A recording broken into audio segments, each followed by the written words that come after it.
So you might have already had a plan as a creator, as an entrepreneur, as a leader, and then all of a sudden, God puts the brakes on it. And everything that you thought you were going to do, that you felt confident in, now there's a pivot and God is asking you to redirect. And that's today's conversation. We're going to get deep into some of the thoughts behind what's on Nick's heart, what's on Nick's mind, and how he has managed that in regards to going in one direction, and then it might feel like God closes the door. It might feel like he's asking you to go a different way or something. Sometimes it could be a shiny, newer toy and you get distracted for a bit. And what does that look like? How to manage that? How to navigate that? So if that's you, or you know somebody who is in that position, this is the moment right now. I want to encourage you to share this episode with them as we deep dive into this conversation. And while you're at it, subscribe to the channel so that you don't miss any of the upcoming episodes that we have. So with that being said, Nick, I know that right now, which we'll talk about that towards the end, that we are in a pivot as a team with you. But bring us in now into when have you experienced those pivots in the past? Because I'm assuming, because here's the thing that maybe people know or don't know. You're such a visionary and you have so many amazing ideas, and truth be told, a lot of them require a lot of money or a bigger team, that's for sure. Right. And we know that, right? Yeah. Some, and there are some that we table. There are some that just let's just leave that in the back of our minds and maybe we'll revisit it. And I've seen a lot of those ideas that you've done that with come to fruition, and they're existing nonprofits or businesses right now that you oversee or you actually actively manage. But when did you start experiencing that, when you realize like, okay, you realize, the last episode we spoke about influence. We spoke about you having a platform and how do you navigate that and steward that in a healthy, godly way. But with that also came the responsibility or even a calling or an assignment of, okay, how do I make money so that I can give more money, so that I can be generous with the world, I can be generous in these aspects, or so that I can continue the mission, right? And I've seen you do that, which I'm also, I'm grateful for that, because I've seen how you do that, and you're always thinking, how can I keep the mission going and keep this moving forward?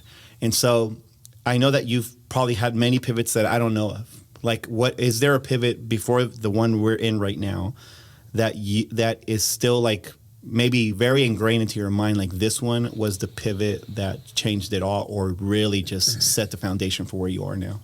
Look, I really wouldn't consider myself an entrepreneur until 2011. Pre-2011, I was going, speaking, saying yes to every opportunity I could. Pre-2011, most of those years when I moved to America, didn't meet my wife at that point, was home some years, like only 35 days of the year. Wow. Clocked 3 million miles at 37,000 feet in the air. And that's how I went to 87 countries at that pace. It's just pretty incredible. And still traveled while I was married the first few years. But 2011 was the point where I realized at that time that the only way that I was reaching people was at the expense of my own body of travel and going. And it's all I did. I was eating it, breathing it, sleeping it. Let's go reach as many people as possible. That wasn't sustainable. And I knew that. And it takes money to start anything. Mm-hmm. And when you're an entrepreneur and you have so much vision, I don't lack opportunities today. In fact, I am almost allergic to opportunities. And back in 2015, and I'll tell you the full story in 2011, but back in 2015, I was actually so distracted by so many different opportunities coming to me all at the same time that I had one person just filter through it all to the point where I don't want to hear a single thing. And I don't care to do 6 things. I don't care to do 10 things. I just want to do 2 things right. Yeah, that's good. But that was after pain from 2011 to 2015 to get there. So there's a couple things there. From 2011 to 2015, I learned that you got to build the right team around you. You got to do only what you can do and the things that you love doing, not the things that you don't like doing or are not good at. I'm terrible at administration. I'm terrible at many other things, but the visionary, the CEO or operations, that's my lane. Scaling, strategy, collaborations, all that kind of thing. But so many other things of like filtering people through. Like I'm very gullible or naive or trusting, or it's very easy for people 10 years ago, 12 years ago to become my friend. I mean, I love everyone. I'll trust you until you give me a reason why I shouldn't, where there are some other people where it's the other way around. You have to gain my trust. I'm going to ask you the hard questions. We're going to go through this. We're going to go through not just failing in this joint venture. What does that look like? And make sure the contract's done. What does success look like? Before we continue with today's episode, first of all, on behalf of Nick and I, thank you so much for joining us for another Unstoppable podcast episode. We're so grateful that you're here. And with that being said, if you are an aspiring or existing entrepreneur, author, or speaker, or you're one and you want to become another, and you know deep down inside you have a story, you just don't know how to craft it, you don't know how to share it just yet, and you don't even know what are the points and what to say on how to engage people with your story. Or you just need some coaching and you just need some guidance and direction. Well, we have something very special in store for you. December 1st and 2nd, Nick is hosting the very first he's ever done, a 2-day virtual training specifically on that. These 2 days is called You Have a Voice, and Nick is going to walk us through what it looks like to craft your story, find your story, and share it with the world. Again, Nick is an entrepreneur, New York Times bestselling author, and a world-renowned speaker on the top 5 at any given moment, even maybe in this moment if you look it up. Again, we hope to see you there. The link is in the description, and let's continue with today's episode. And so all of that, cut my teeth into that between 2011 and I'd call it 2018. But the difficult parts as an entrepreneur was in 2011 when I am very careful with what I say, how I say things. But in 2008, it was almost as if I had a download over those 2 years, 2007, 2008, of if I had all the money in the world and I had 400 employees, this is what I would do to change the world. The projects that we have, whether it's me on pro-life fintech, in the banking industry, that was a reaction to me being canceled in big bank world and realizing financial stewardship in banking decisions as a Christian can actually make a kingdom impact, a difference in that. Multitude, which is a video translation software. I wanted to reach more people. So I was already thinking about translating many videos in many languages. As I saw YouTube give me 70 million views pre-2010, I started saying to myself, why don't we do 36 channels on YouTube in 2011, 36 languages, same content, and reach more people. So I was kind of ahead of the curve at that point but what I'm trying to say is anything that I've been doing is always to the embedment of a human being or a positive change in the world or a tool to make the world a better place. That's all I'm doing. I mean, there's no businesses. If I just want to just start a business to make money, I would do something very different. But I always felt like there had to be direct impact with everything I do as an entrepreneur. Not just make the money and then give back, but also whatever that business is providing something that wasn't provided before as a tool or as encouragement to other people. So all that to say, I knew I needed to start a school curriculum that would actually help teenagers find real self-esteem, healthy self-efficacy, anti-bullying, suicide preventional tools, values, and attitudes that could be taught in the school system in 2011. And we did move forward in that. We did move forward in 36 YouTube channels. We did think about clothing line and a kids magazine and a digital magazine, and already interviewed Novak Djokovic before he became the number one in 2008. He's a friend of mine. I interviewed Carlos Slim Jr., at that time the son of the richest man on earth. He's a friend of mine, and just wanting to get stories out there. And so as an entrepreneur, God gave me the vision. God gave me the plan. He helped me to sharpen the tools, and I also had the cash to start it. So I want to start with the most impossible entrepreneurial situation that I found myself as an entrepreneur the first time around. When people know me on the inner circle, Nick doesn't only just do one thing at a time. I love doing 2, 3, 4, 5, 6 things at a time. And I like it to be seen as like a chessboard. And you just move this piece forward, this piece forward, this piece forward, this piece. And you learn how to time manage, and prioritization skills you sharpen. And you learn how to build a team around you who are experts, much better than you in that position. So building teams and all that, I was ready. We were going for it. Unfortunately, someone stole $50,000 from me that time. YouTube canceled me at that time. Some projects' profits were half as much as I thought. The costs were twice as much as I thought they were going to be. And time was taking 3 times as longer. That's why I made my own entrepreneurial filter. When you have a business plan today, put it through this formula, triple the timeline, double the cost, half your revenue, and if it still makes sense, then you should do it. That's my, and I don't even use my own money anymore for new ventures. I did that up until this point, and I don't feel like I need to anymore, and I don't need to. But all this taught me, when I hit a brick wall, when 4 unforeseen, unpredictable variables happened all at the same time back in 2011, I fell flat on my face. We had to stop everything except for the curriculum. And I went back to speaking for a couple of years before we replenished the cash. And it was so interesting. I was so anxious. I woke up with panic attacks because I really felt this is what God wanted me to do. These were his projects. He knew my intention.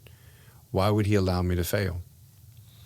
And after 30 days of waiting, like, what happened? He spoke to me in my heart. He said, those projects are from me. You're right. I gave you the skill to build the team. You did have the cash, but you didn't ask me if the time is now. So I assumed that is the plan. These are the people. I built a team. I had the cash. We had the plans. We executed. We failed. And it was more of like a, wow, I didn't see that coming. Where now in 2023, I had almost a repeat, not of that nature, but the nature of everything stopped because of COVID. And I went to God, so what do you want me to do? He says, go back to those old dreams. So you actually bridge the time. Right, yeah. From 2011 to actually now in 23. Go back to those dreams. Okay. Did the video translation software like never before. The curriculum now we're revamping because COVID stopped everything. Right. And we were very close pre-COVID to launching on a whole new level. Timing is big. Circumstances in the world, personal circumstances, family circumstances, so many variables around you. If you said, okay, I got a plan, this is what I'm going to do, let me tell you, be ready for pivots along the way, because not only unforeseen circumstances are continuing to come faster and faster. I mean, from COVID to now AI to now Chat GPT premium and all this kind of thing. I mean, our world is continuing to change. That's the constant change. And so I always tell entrepreneurs and Christian business leaders when I coach them, you got to be ready to continue to evolve as the world evolves around you. Yeah. I know I'm saying a lot here, But as an entrepreneur, you need to understand the stats. Those companies that start within the 12 months, the first 12 months of a company, 85% of them fail. Mm-hmm. Okay. Another 5% fail in the next 12 months. And then another 5% don't last because of changes in the future. So only 5% of all businesses actually survive more than 5 to 10 years, okay? And I'm not in a business to exit. That's not me. Again, I'm not in a business to then exit to then make money. That's not the kind of entrepreneur I'm at. I'm not putting people down on that. Right. Mm-hmm. But what you got to understand is you have to keep on evolving from being a founder CEO or the visionary as you first and foremost build the team and cash flow is important. You need to start delegating to grow. You need to make sure that as you grow and you develop or redevelop, that cash keeps on coming in. So between cash flow and building a team and competing out there in your industry, those are the reasons why 5% then fail after 12 months, those next 12 months. And so I can talk forever on the different dynamics, variables, risks, on all of that. But the main thing is being true to yourself as an entrepreneur, and the goal for me is reaching more people with traveling less. And so all my business model is based on what's the main goal. And that's what I always ask people, what's the main goal here? I mean, I can imagine that would be hard, right? Like that'd be a challenge for anybody who's like, if you have this, you had very lofty goals and you've reached them now, like you're on the way to make them even greater, but it could be a challenge for somebody to be like, I'm going to start this, I'm going to go for this, and then all of a sudden it flops. And not because of you, but because of external circumstances. And the temptation can be, oh, I'm just going to go over here. I'm just going to change, and right? And you're ending on that note of that. I think is very crucial. Is like, what's the main goal? Like, what's the main why behind why you even started? And it's very easy for anybody in that position to be like, well, I'm going to go after this then because this is easier or less risky or it's whatever, safer, whatever. Mm-hmm. If I could, I want to add my simple definition, and I can't coin it. I wish I can, but I can't. I don't. There's no one to coin or to give credit to. But the definition for wisdom, because you mentioned the word time, and that reminded me of it. It's that it's the right thing, the right way, at the right time, and with the right people. Yeah, I mean, okay, that's a new one. That's good. Yeah. Then, you had the right people around you. I mean, and then you realize the factor that's going to actually take the longest is the time, because you can find the people or the people might take more time to find to actually execute these things. And so, but I mean, that's crucial, right? Like it is. It really is. You added the right people. I mean, to say more on that, like. But and so when you have the right people around you, how do you, first and foremost, let's start with that thing. You can't do it on your own. And you need the right people with the right hearts, with the right mindset, with X amount of experience within the role that you are going to trust them with the accountability and freedom to check in on them and seeing KPIs actually come to pass. KPI of their job has nothing to do with really the success of the overall company. If you're doing your job, that's your KPI. We've got a roadmap, we've got a KPI, we know what your lane looks like, go and run. I'm not going to micromanage you. I'd like you to hear my opinion, but this is your lane. I don't want to do your job. That's why you're here. In so much of what I said, so many entrepreneurs don't get. Of delegating, letting go, reporting, accountability, KPIs, transparency, and trust. Those are the right people. How do you find the right people? You're going to ask the right questions. And so as an entrepreneur, I've never started a company that I had much knowledge of in before. I'm laughing because I know that. It's true. What do I know about banking until I knew something about banking and learned about banking and then getting into banking. Video translation, having the right people who can ask the right questions, who could do all the information and all the development, all the research. I don't know anything about coding. I've got zero knowledge in that. But I learned how to ask the right questions to the right people who knew what the answers were. Right. And if they didn't know the answer, guess what? They're going to go find out. That's why I like you and Carla and Rick and so many people that I'm working with, where we know that if we don't know the answer, we're going to go find the answer. The ministries team now, we're deep diving into AI, and we're like, hey, we don't know exactly how we're going to use AI yet, but we're going to learn this, we're going to learn that, we're going to map this. Yeah. We're not sure. We know that Nick's going to do a lot less events domestically, but how does it look like to actually send out missionaries in these zip codes to every prison, every school, and plant churches wherever we can, and equip the saints to be the hands and feet and street evangelism. So in everything you do, there's always going to be people that won't know everything. That's the beautiful thing. We all learn together. And so transparently, I don't know, I'm going to find out. And learning how to be, hey, we're jumping off a cliff in the deep end and we're going to learn how to swim. And that's the way I like to run. And if you don't like that, you're probably not on my team. And so I like to run. I like big and fast and huge and scalable.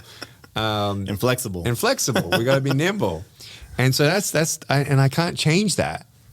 I mean, sometimes I'm forced into, I'm going to go in the cave and just breathe for a second. You saw me in 2019. I woke up one morning and my bank accounts are frozen. Okay. And I'm canceled in the United States of America from my banks. I got emails from Google and Yahoo. Okay. All my corporate American clients, for me to do motivational speaking, they're like, we don't want you anymore. Completely canceled in 2019 as a conservative Christian because I got vocal on some things. And then I was also falsely accused of something. Right. Crazy year. And everything stops. And then I'm like, okay, I survived this year. And then guess what happens 2020? COVID. You know what happened to speaking in COVID? Stops. Everyone stops. So I remember about 3 times in my entrepreneurial journey since 2011 where everything stopped for me. And so it was cancel culture 2019, COVID 2020, and losing my money in 2011. Just whatever I had there to reinvest, it just went all to nothing. And that's something that I want everyone to know, where as well, be aware of your evolving risk profile. Be aware of your main thing also evolving with the evolvement of your life. So who Nick is before he gets married as a dude that works. I had no problem working. Right. 18 hours a day, 10 weeks straight, 275 days on the road. That's a normal year for me, okay? Now that I found the love of my life, my soulmate, my everything, my wife, Kanae, I'm not going to do that. And so I promised her that before I pop the question to become engaged, I'm going to halve my travel and actually not propose until I've done it, to prove it to myself. So went from 275 days on the road to 120 days, pulled up the brakes. It took 6 months for a speeding train to stop. Then you get married, and then you have a kid. And then you have 2 kids. Right. That's the 1, 2, 3. Married, 1 kid, 2nd kid. 3 different when we went from 2 to 4 kids, it wasn't as a big of a change in my business life as much as the first kid. Oh, okay, we'll just take the baby wherever we want to go. Now it's like 2, it's like you can't do that anymore. Right, yeah. So you got to be checking in with you and, your spouse and your family. What are they expecting from you? So for me, I did an exercise, Gus, that probably saved my life since 2014. I'm addicted to only a couple things, realtor.com and whiteboards. I think I have 16 6-foot or 8-foot whiteboards. We can see how many from here? 7 or 8 here in this room. Right. I have 14. And they're double-sided. Double-sided whiteboards. And every 3 months, I would have an exercise with me, myself, and I, and get a whiteboard marker in my mouth. I remember. And I would fill up both sides. And I would categorize priorities, things that could wait, things that are still important, that are not yet, and just had that reflection. That reflective time, I learned that from John Phelps, one of the most incredible entrepreneurs I'll ever meet in my life, who taught me the skill of time management, prioritization, and then from Uncle Bata, I learned delegation, and prudence in all that you do. But in understanding all of that, as your life changes, you kind of change the non-fundamentals as well, where the main thing is the main thing, but how that looks might change, how the world changes may change. Your needs, your hunger for something changes because your life changed. And when your life changed, then priorities that were priority for you 10 years ago are not priority right now. Right.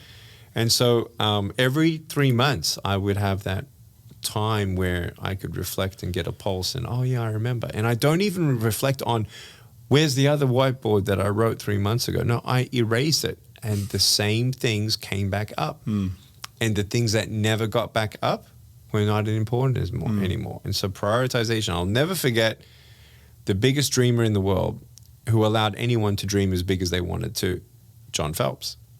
We came in on a massive electronic whiteboard, which was just a wall. And as you write it down, it goes to the computer. He said, okay, Nick, what do you want to do? This is 2011. What do you feel God wanting you to do for the next 30 years? Put it up. We filled up probably 15 by 7 foot. Wow. It took 3 hours, 2.5, 3 hours straight. Categorized them. Everything. Sat down, and you can imagine, like, I'm being fully transparent with everything that God's ever shown me in 2007, 2008, which is a lot. So many people think I'm hungry for opportunity. I'm doing too much. You have no idea how much God's put on my plate and my shoulders, and thinking through it. How do you change the world with 200 million people giving $2 a week? How do you bypass the corruption of the government? How do you unify a church with the Protestant pastoral pastors with Catholic or with Orthodox? How do you do that? How do you call a nation into repentance? How do you wake up how do you do this? How do you do that? And all that, though, had very tangible, tactful things. And I was vulnerable to the point of, well, how's he going to react? And any human being would otherwise say, well, that's a lot, and be overwhelmed by it. Right, right. And then the second sentence I was expecting was going to be, well, I don't think you're going to do all that. He didn't do that. He said, all right, let's get a marker and put a star on the priorities. And I'm like, oh my gosh, he doesn't think I'm crazy. That's awesome. It was amazing. It was the most liberating entrepreneurial day of my life. Are you pointing that out because you've been told you were crazy before that? I'm assuming. Most people think if they don't tell me. But I don't care because, you know, when they just know that's Nick. He's always doing too many things at the same time. You know, my mum, even today, like, not today, but this week, she's like, you know, Nick, you're just doing too many things. I'm like, I know, Mum. But it's how I got here. And it's not an end to a means or means to an end as much as it's just who I am. And I do want to change the world. And so far, you know, at age 19, 2002, I bought the URL 7billionsouls.org. 946 million the amount in the 40s. That's a parenthesis. The amount of domains you have bought in your lifetime too many proves the amount of vision you have. Like, if the domains don't prove what God has put in your mind and your heart to do, like, I mean, for me, that's the vision where I'm like, it's so I good. see domains on there. I'm like, where was this? Like, where did this idea come from? So one day we're having dinner with John and Esther Phelps with me and my wife. And my wife was like, yeah, Nick has so many domains. And Esther looks at John and is like, so do I. You can start your own company selling those domains. So good. I should start selling my domains instead of just not renewing them. I won't say where this is from, and don't ask me, because whoever knows, knows. But whoever knows, knows. If you know, you know. There's a quote, but I can't stop laughing and thinking about it. Which one? It's that. I'm sorry, it's a really good quote, but it's from a funny place, and it's you miss all the shots. You miss 100% of the shots you don't take. There you go.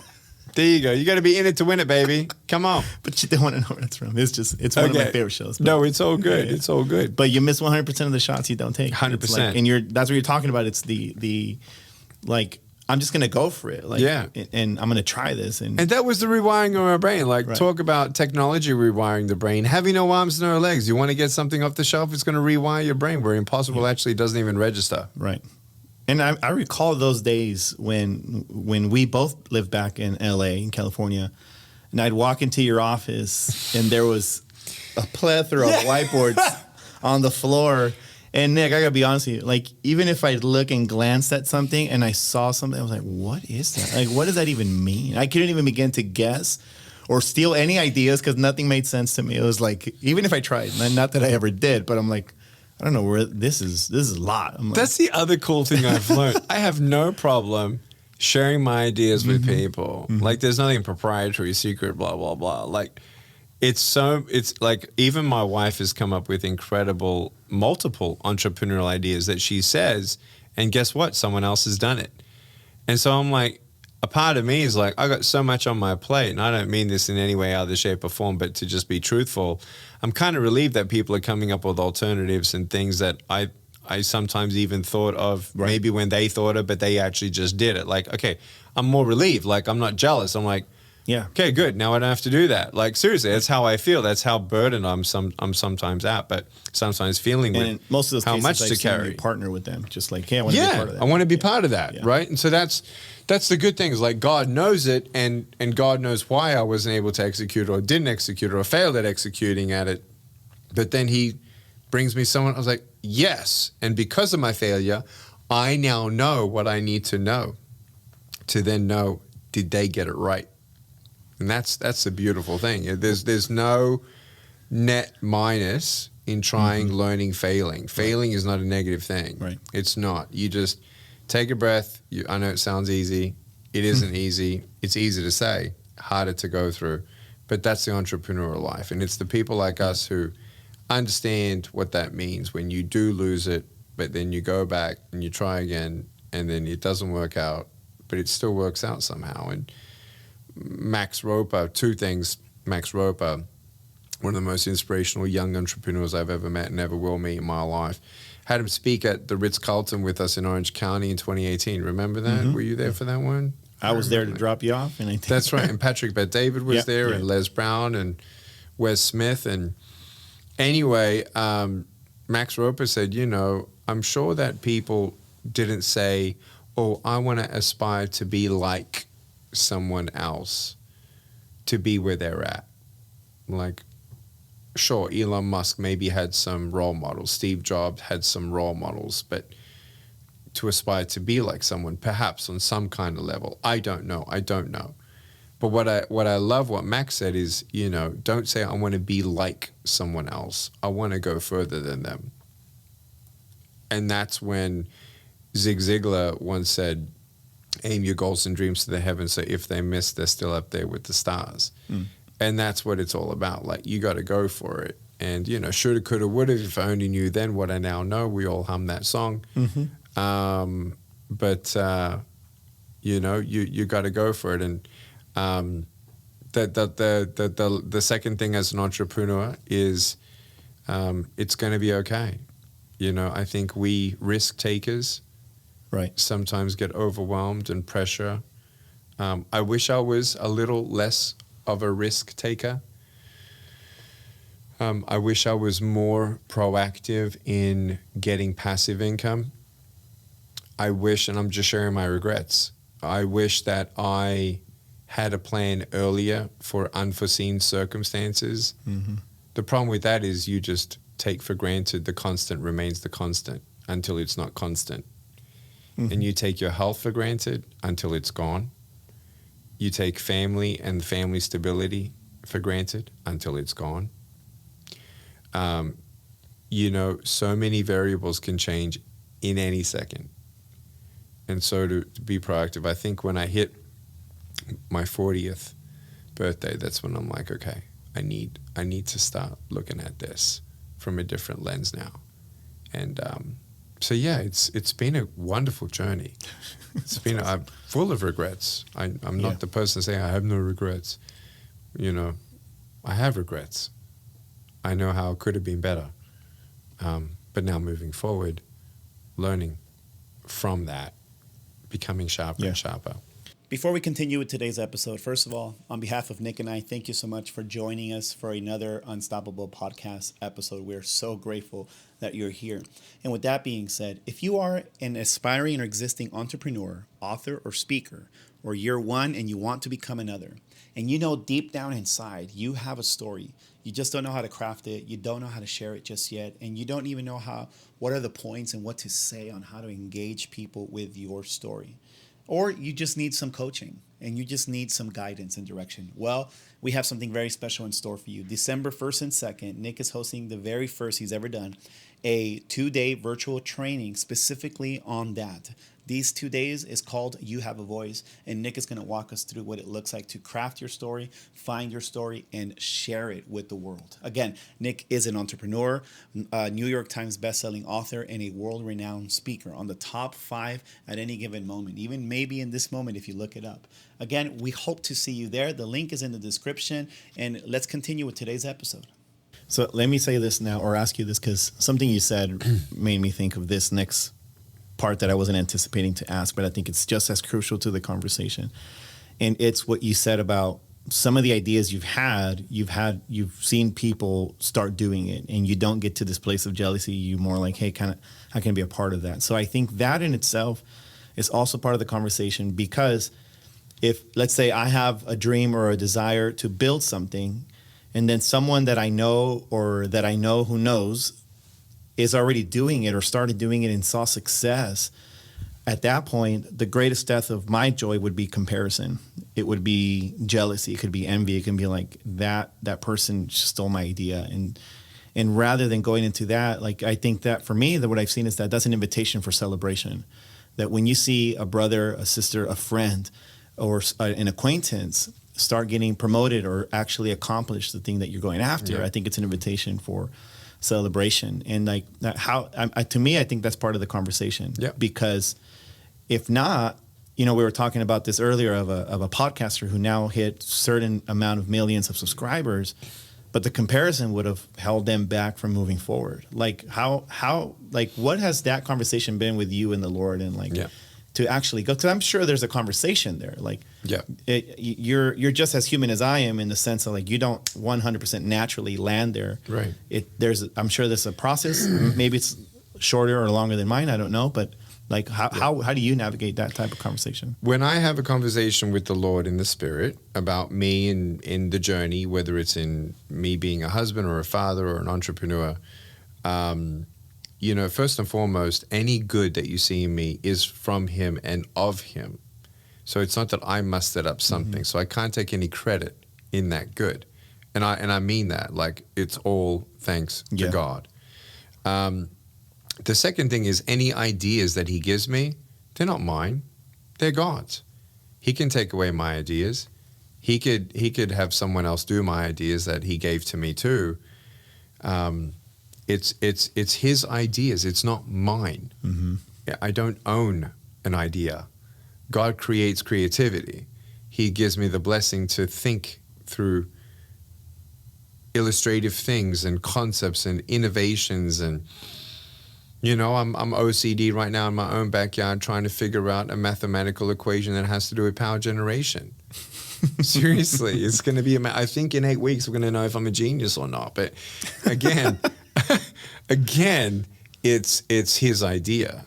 And so how do we, though, transform that to make the world a better place? I don't want to bring a power generating, innovative thing to the world, because number one, I don't want to get shot by big power companies. Number two, I think everyone deserves power.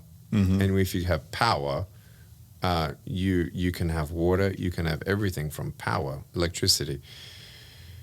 But every idea comes from God. And so any advice that I can give as well wasn't earned on my own back. It was by the mercy of God. I went through, experienced through, failed through, or succeeded in something that I can now give wisdom to someone else. If I'm an entrepreneur, wouldn't I want someone to help me for free because they love me, not because they want to be associated with me, nothing to do with me? Like, let's say I have arms and legs, I'm not famous, and you have arms and legs, which is true, and you know, no one knows you or knows you, doesn't matter. As brothers in Christ who see each other equal, wouldn't it be nice to have someone say, hey, you know what? I know someone. I just had that phone call before we actually had this podcast. Someone out of their goodness of their heart, all he does 30 hours a week is connect people. He's one of my new friends that I just met face to face, I don't know, 30 days ago.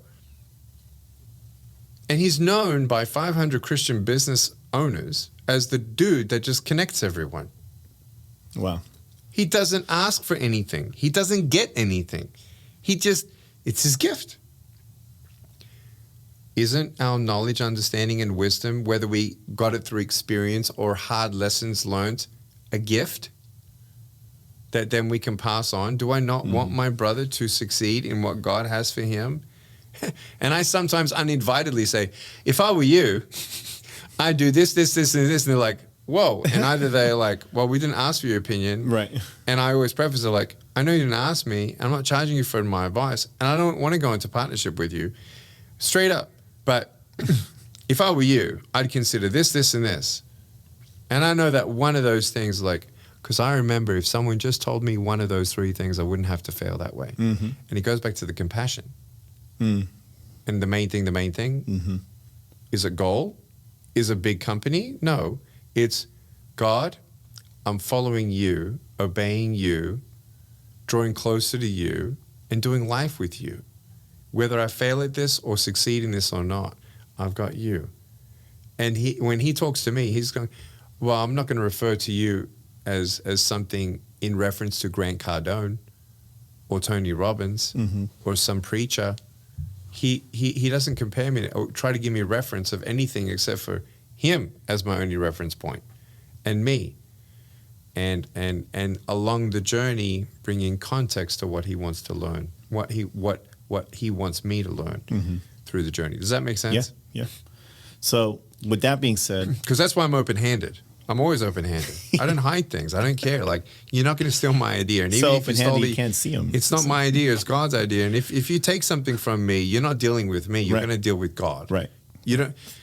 Like, I need mercy sometimes. And if you don't give me mercy, you know, we got to be merciful, right? Yeah. To each other So as well. What you're saying now, let me put you on the spot then. Yeah. I think you'll enjoy this. Let's do it. Let's do rapid fire 2 Okay. minutes. 2 minutes. I could put the timer if you'd like, but rapid fire 2 minutes. Okay. Coach me then personally. This is real time question here. This is me. Aside from building with you, which I enjoy and I love, like I find myself. I'm loving it. It's so much fun. And I find myself. We had a whiteboard session yesterday, Gus, me, and Carla. For real? True? Yeah. I'm going to put don't the timer for exaggerate. you. I'm going to put the timer for you. All right, let's go. see. As soon as I'm done with asking the question, you All got right, 2 good. minutes. Thank Rapid you. fire coaching here. Let's go. All right. In real time. Aside from building with you, and even that comes with like, man, you and it's no joke. Like when you say you run so fast, you leave your legs behind. I'm like, I'm trying to catch up to like everything, and the whiteboard session helped me solidify. Hey, this is where we're going, and I love that. But then now on my end, I find myself this year alone, I made a table of all the things I want to build and the things that I'm excited about, or things that I'm like, these are things that I'm like. And I feel that it's the time thing, right?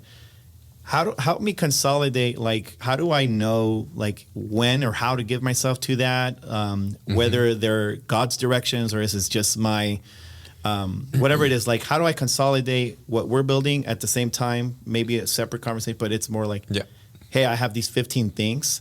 How would I even go about executing those things? And where should someone like me start, like in real time coaching? Here you go. And my answer has never been said before. So one quadrant out of my mouth, one quadrant is currency of what is it going to take to do one of those things. The context that I'm hearing is you have multiple things, right, on the table. Yeah. Okay. So what are the things actually cost you money or not? What are those things actually just cost you time and nothing else? What costs you time and some expertise? So then you got to figure out in each of those categories, how much do you need to actually learn, and asking the right questions and having a certain skill set, knowledge, and understanding to get to a point where you realize, do you then need an expert or not? Externally. Okay. And that's only through books and seminars, which then an expert, apart from you, would be a contractor, a 1099. Yeah? So I have tons of 1099s compared to employees. And that goes back to how much is it going to cost? Correct. And then when would that cash flow look like? So then you look at how much upfront cost, when do you recuperate those funds back? So many people are tracting, well, then we'll grow it and we'll grow it and grow it. And then you grow it. And all of a sudden, for some reason, it's gone away. I seed my own companies. Gus, there's not one company that I didn't start with my own money. Yeah. And then, I've seen that. but I know the first thing is, when do I get my money back? And then how is that replaced with someone else's money? Or is it profitable where I recuperate that money? That's what every investor needs. So you're the biggest investor in your thing, whether you put in money or not, because it's your time, it's your talent, it's your brain, it's your effort and focus. And then learn as much as you can from other people's mistakes and how they've modeled it. What are they doing well? And go find some people that might share with you how they failed along the way. That's 2 minutes. Yeah, 2:04. Well, that was because I said 4 seconds at the beginning. That was great. So does that make sense? Yeah. So how I'm hearing it is like, because some people want to Because you can't do everything all at once. Some people want to start with a SWOT analysis, right? And they have the 4 quadrants in SWOT. But you're saying time, money. What's the investment? Investment. Break-even point. Right. Right. And then expertise. Because those expertise will then help you to then understand, will it be scalable? Right, which is twofold, which is my knowledge and growing in it, and then or bringing somebody into it. Exactly. Right. So now with that being said, thank you for that. I'm gonna actually. So I've never done that. I'm gonna take those 15 things and put them into those. And never have I thought of that before, but that's kind of what I do in the thought process. Right. That's why it came so naturally, because you're already. That's how I start companies. I start companies with 2 hours a Saturday, every Saturday in my head. That's it. That's how I start companies. And that's how I learned banking. But a couple hours a week. The obvious thing is that some of the, let's say the 15 things are going to overlap across the board, right? They're not. It's not going to just be in one quadrant. Correct. And you're also not saying that it has to be in every quadrant. It's just, no, you have to do an analysis of all of that. Map it out to see what's realistic. Exactly. And what can you do now? Right. Like, what is there anything you can do in your ability to do it? Let me give you an example. Nick, I want to write a book. Okay. I don't know how to write a book. Okay. Is it all over the place, or is it a biographical? It's a little bit of both. Okay. Let's talk about what are the 6 things about your story that are the big highlights. There's the left hand, which is the bad, and then the good from it. And then what's the consolidated lesson that you want your reader to know? What are the 6 messages? Well, I don't know where to begin. Well, just start with an outline. Have a basket that's going to take sticky notes in your kitchen or in your bed or right outside your shower, which is when the greatest ideas come, in my opinion. Or on the toilet. Or on the toilet. I mean, I've got my phone next to me on the toilet all the time. And so I'm always taking ideas down and put a sticky note. Oh, yeah, that happened. Oh, yeah, that happened. That was also right? And so just understand that you can actually do more with no money, just with focused time. And actually, what's cool is when you say, well, I don't have time. Have a moment with yourself this Saturday on a whiteboard and actually put out your 7-day calendar week and figure out where can you squeeze in or wake up earlier and have that 1.5 hours. You'll be surprised what you can do with an hour and a half a week. And who cares? Like, no one's on my back. Like, when are you starting your next company? Right. That's no one's doing that to me. Right. It's me. It's like, when am I going to finish that? I'm going to put an hour and a half towards that. Yeah. When am I going to start that? An hour and a half towards that. So part 2 to the coaching, just this is a smaller question. Would you suggest then, let's say out of the 15 things that I have, the ones that take the least amount of time, either zero to the least amount of money, doesn't require external knowledge outside of what I already know, would those be the best place to start? If it's going to produce you income, yeah. If it's going to be 12 weeks before you know if it's a good or bad idea, or at least you tried it, yeah, get that out. Because that actually weighs more than the fact that, well, I never knew, right? If it's something that, so then the next step is something that does take time, does take money, but does have a return. And then the other thing is something so big, you need expertise and even someone else's money. That naturally sounds long-term, but I wouldn't start that later than this one either.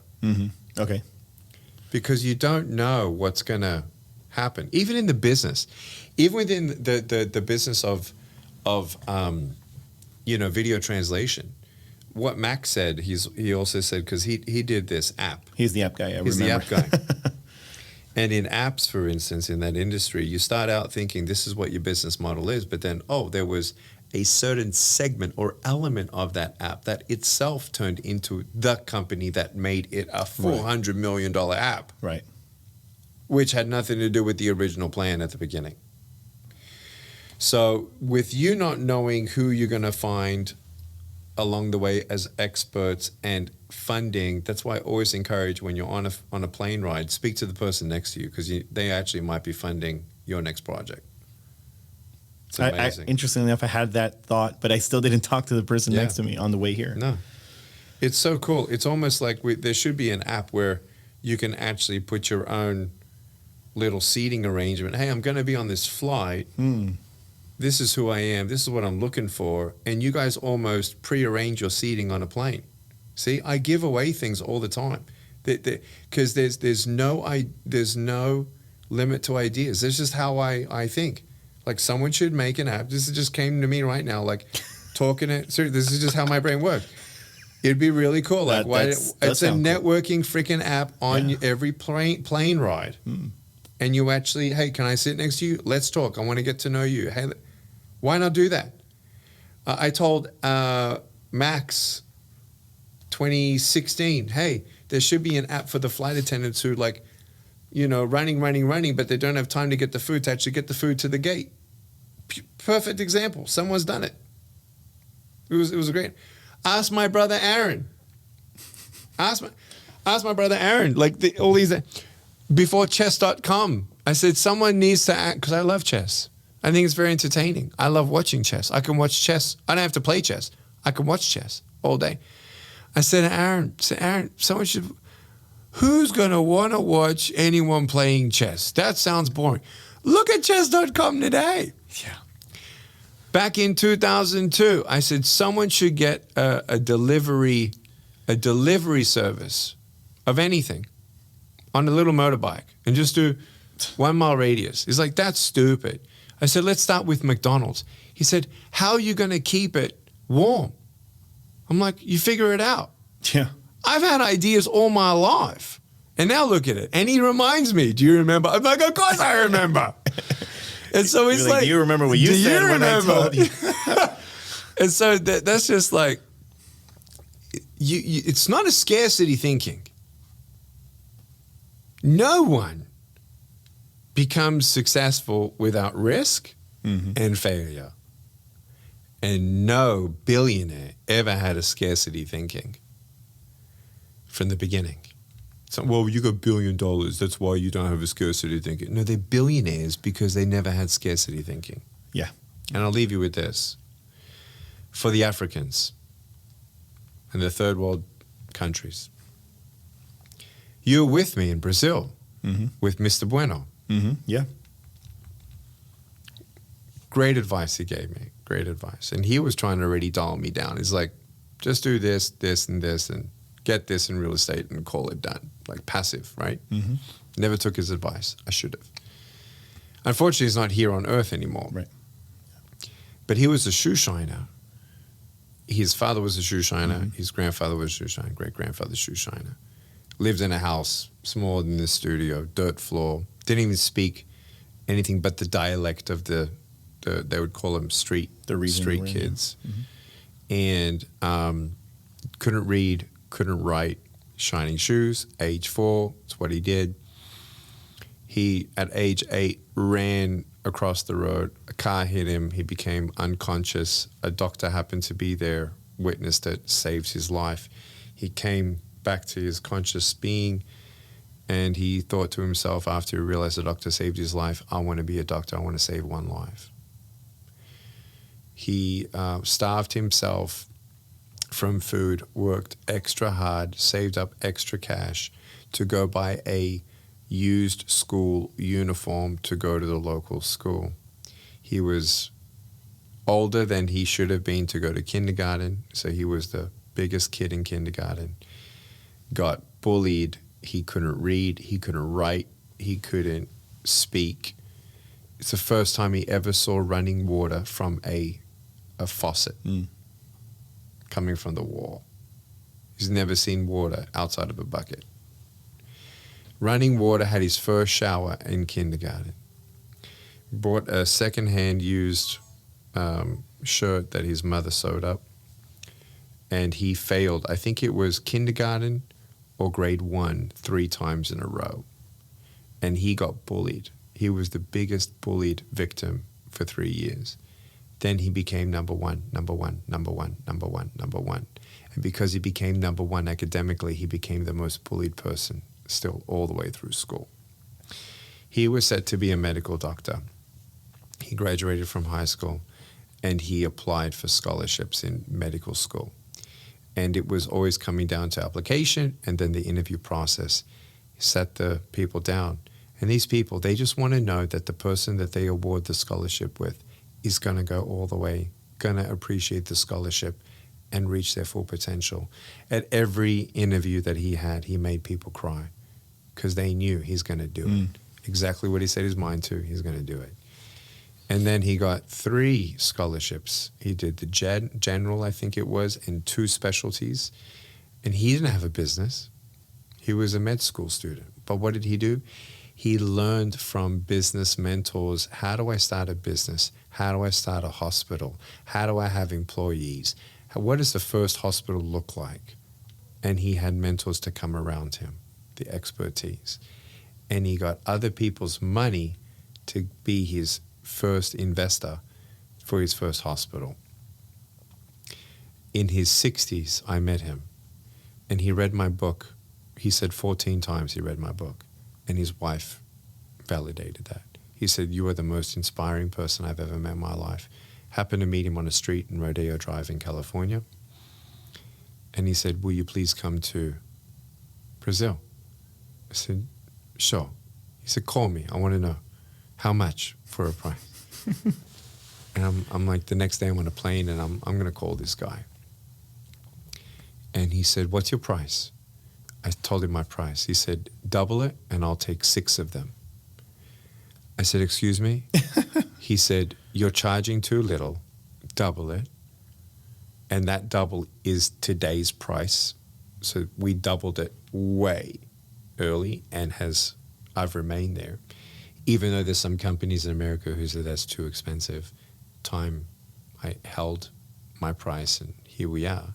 But he was the first guy to say, double it and I'll take. Then he said, I'll take 6. No one said, I'll take 6. Who says that? I'll take 6. Like it's a menu or something. I said, who are you? Yeah.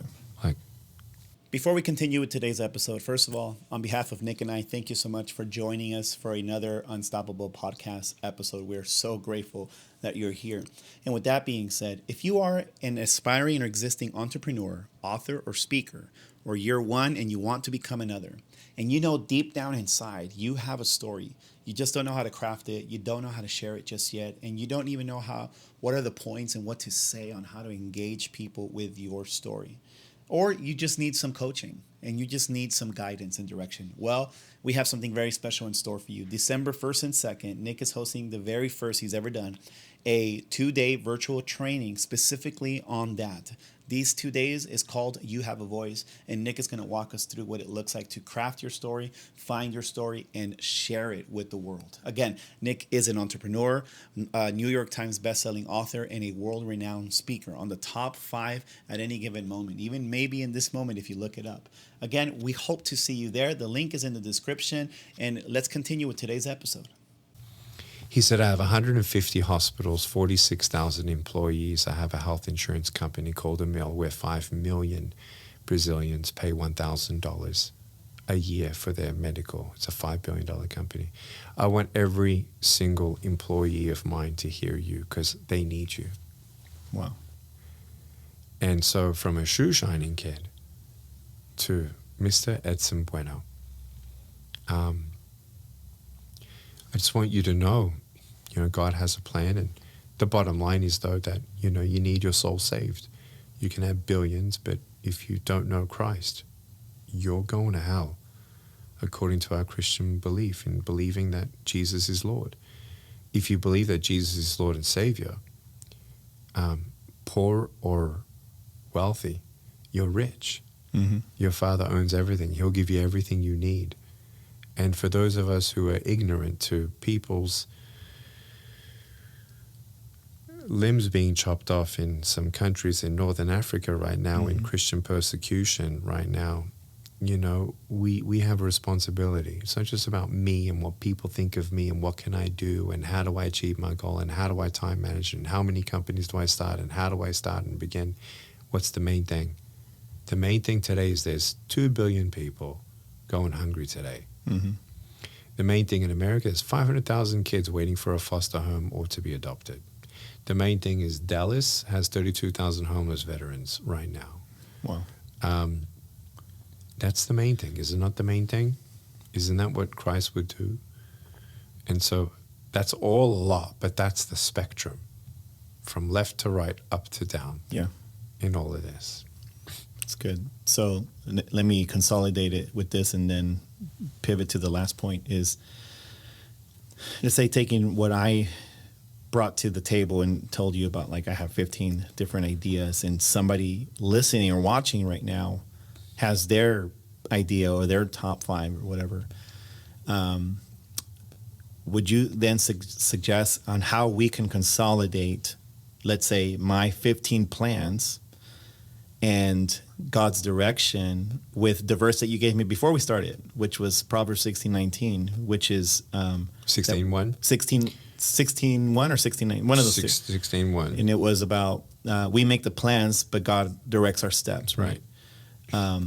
So then let's say in light of that verse and then what you've said to me already, would you say that a good way to consolidate what my plans are and what God might have or might bless it, make it different, is to be open-handed about it, is to be like, all right, if something looks like it's going to take longer than I expected, I got to be open-handed with the fact that, Lord, you're asking me to be patient. You're inviting me to be patient. Like, what do you have any other thoughts for me or anybody watching to consolidate God's direction versus or in light of my plans?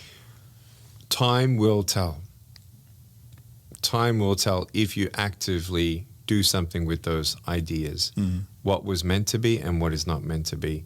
God is not your genie. He's going to let you fail. He's going to let you go bankrupt. Just because you're a Christian, you love him and you had faith and whatever, you don't get a wild card. Oh, you're a Christian, you love God, so you'll never be bankrupt. Yes, you will. You can be, absolutely.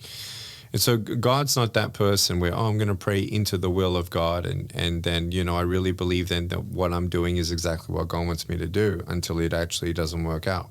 Or no, he told me to wait. Oh no, that was not what he actually told me. Okay, whatever. I think we generally also get caught up in the merry-go-round of telling people our ideas and trying to fuel those ideas to keep alive in our mind to get some people's opinions about ideas. Oh, that's a good idea. And we also just want to be like, sometimes subconsciously want to be known as the person that actually has a good idea. What's the point of talking to somebody about your ideas unless they actually, great, you can ask people for their opinion, but go and look, if you keep your ideas to yourself to your grave, your dreams are as good as dead. So how do you make a dream alive? Like, live then with alive in the dream and actively seek out wisdom, seek out knowledge, seek out understanding. Put yourself out there and work out your risks. There's always 6 sides to a cube, and there's always more variables into how your business can fail. There's only few variables in how it can succeed once you've got the plan, but there's so many more lists of how we could actually fail. And what's the hardest part is you actually looking at your own idea from 6 different ways and proving your idea wrong. I'm not trying to ask you to prove your idea wrong, but unless you actually take time to define the 6 different possible variables that could actually make it fail, we don't want to have that conversation with us because it's our little baby. But if you actually have that conversation, you actually will see potentially the Holy Spirit reveal, oh, watch out for that landmine. Make sure that that's the border. Make sure that that's the guardrail. And guardrail yourself as well. Time will tell. So you take an idea of that category, try it, and don't add on. I mean, 15 ideas, that's a lot of ideas. I got 15 ideas. I had 40 ideas. I had 80 ideas. I've got me down to 14 total. I'm not allowed to basically, I made a rule with myself. I'm not doing more than 14 things ever up until age 52. And I'm not adding until either all of them have failed or all of them have become successful. I'm not simultaneously starting another thing again because there's so many of these things. And some things stack on each other now, which is cool. Yeah. And so the last thing I would say, though, is this. What we haven't talked about in this scenario. Nick, I have 9 doors. I have 9 opportunities. I have 9 things. But I don't know which one God wants me to go through. And I said, well, just put one foot in front of the other and make the best decision you can today. And when you actually go through a door, you'll actually find out that some of those other doors are actually connected through a corridor. And if they're not directly correlated or connected with a corridor, some people might be. The whole essence is do something. Learn something. 1.5 hours, take a step closer. It's good. Well, thanks for that. Thanks for the real-time coaching. Yeah. You know, and in light of that, that's the last point I wanted to talk about. It's the pivot that we're currently in with you as a team right now. And it's what you did with me is actually what you've done throughout the years. And now what we're looking at is doing it more focused. And it's to coach authors, to coach speakers and Christian business leaders. Yeah. And that's the pivot and that's the direction. And it's, I wouldn't say it caught you off guard. It's just, it just feels adventurous, I guess you would say. And at the same time, almost like, and maybe this is just me from my side. It's like, you've had events and speaking engagements that other people have organized. And now it's like us as a team are organizing these things. So it feels very fun on our side as well as it is, a big task, you know? So I'm saying that to say that if you followed along with Nick's story throughout the years, this is a huge direction that we're moving in, because what we've seen, and we talked about it in this episode, we spoke about it in the previous one, is keeping the main thing. It's that the pivot at the end of the day is, one, as family men, we're thinking more of our families in light of this as we move forward. It's like, what can we do that takes less time as it relates to building it, but more time with our families, right? And then at the same time, which is a very interesting dynamic or equation, is how can it also reach the most amount of people at the same time, or equip the most amount of people at the same time? And so I'm encouraging you that if you subscribe and follow along, not just in this conversation, but the conversations to come, you're going to get a little bit more in depth and even a firsthand look as to what those things are. So take the moment right now. I'm going to encourage you to share this episode specifically with someone who you know is on the journey of building something or is praying about an idea, or maybe you have an idea and this episode is for you. And invite others, as Nick was saying, have the wisdom in inviting the right people in to your story, into what you're building, so that they can actually just go deep in there with you. So thank you so much for joining us today. Subscribe to the channel so you don't miss the following and what's to come, and find out more of the updates that we have. And we will see you on the next one. And until then, stay unstoppable. Love you.